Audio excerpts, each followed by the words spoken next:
వర్షాల వల్ల మా చిలకలూరిపేట నియోజకవర్గంలో నాదెండ్ల మండలంలో ఈరోజు పంట పొలాలన్నీ కూడా పరిశీలించడం జరిగింది. ముఖ్యంగా తూబాడు గ్రామం, జంగాలపల్లి, అలాగే ఉన్నటువంటి చిరుమావిళ్ళ గ్రామాలకు సంబంధించి మనం చూసినట్టయితే మరి ఇక్కడ మనం చూస్తూ ఉన్నాము రైతన్నలకు సంబంధించి ఏ విధంగా కష్టకాలం వస్తుంది, ఏ విధంగా రైతన్న ఏడుస్తున్నాడు మరి తుఫాను ప్రభావం వల్ల అనేది మనకు స్పష్టంగా అర్థమవుతా ఉంది. దాదాపుగా మనం చూసుకున్నట్టయితే అధిక శాతంగా కూడా పత్తి, మిరప, మొక్కజొన్న లాంటి పంటలన్నీ కూడా మరి ఈ నాదెండ్ల మండలంలో వేసుకోవడం జరిగింది.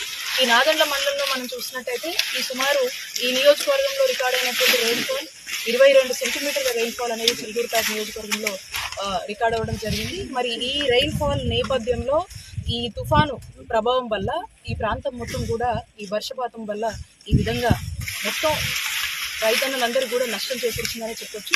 ఈ మండలంలోనే మనం చూసుకున్నట్టయితే 5,000 ఎకరాలకు సంబంధించినటువంటి మిర్చి పంటలు ఉన్నాయి, అలాగే మనకు పత్తి పంటలు ఉన్నాయి, అలాగే మొక్కజొన్న పంటలు కావచ్చు, అలాగే ఒక 10,000 ఎకరాల వరకు కూడా మరి మనకు మిర్చి పంట అనేది కూడా మనకు ఉంది. అంటే